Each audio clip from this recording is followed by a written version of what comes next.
Chapter 23, Allison. Allison had pretty blonde hair and always wore a sky blue windbreaker.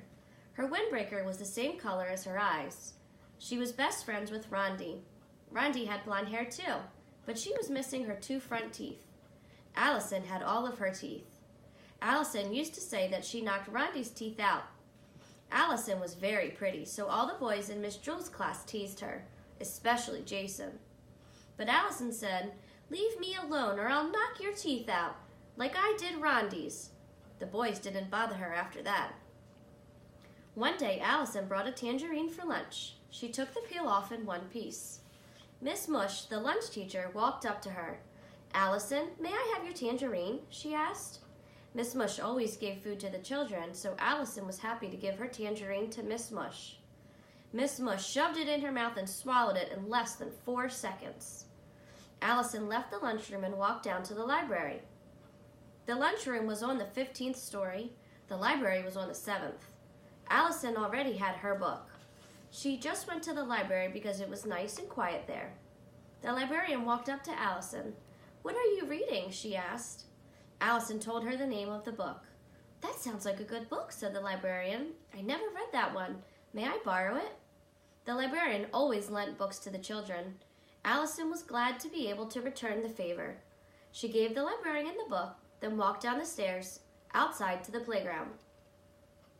All of Allison's friends were playing freeze tag. Allison didn't feel like playing. She reached into the pocket of her sky blue windbreaker and took out a tennis ball. She bounced it a couple of times on the ground. Louis came up to her. "Hi, Allison," he said. "May I play with your tennis ball?" Louis always gave balls to the children. Allison happily gave her ball to Louis. Louis threw the ball all the way to the other side of the playground. Then he went chasing after it. Allison didn't feel like doing anything. Jason ran up and tagged her. "You're frozen," he said. "Get out of here before I knock your teeth out," said Allison. Jason shrugged his shoulders and left.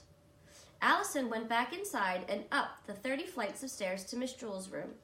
The lunch period wasn't over yet, but Allison didn't feel like doing anything else. She had given her food to the lunch teacher, her book to the librarian, and her ball to the yard teacher. She went inside her classroom. Miss Jules was there. "Oh, Allison, I'm glad you're here," said Miss Jules. "I'm having trouble with an arithmetic problem. Maybe you can help." "Sure," said Allison. Miss Jules always helped the children with their problems. Allison was happy to help. "How do you spell chair?" asked Miss Jules. "C-H-A-I-R, said Allison. "Yes, that's right," said Miss Jules. "I knew it wasn't C-H-A-R-E, but I couldn't remember what it was." "That's not an arithmetic problem," said Allison. "That's spelling." "Yes, you are right again," said Miss Jules. "I always get the 2 mixed up." The bell rang. The lunch period was over. Allison could hear the other children running up the stairs. "Allison," said Miss Jules, "you learned a very important secret today, and I don't want you to tell any of the other children, not even Rondi." "What was that?" said Allison.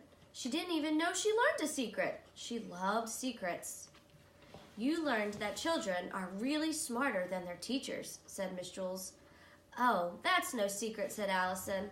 "Everybody knows that."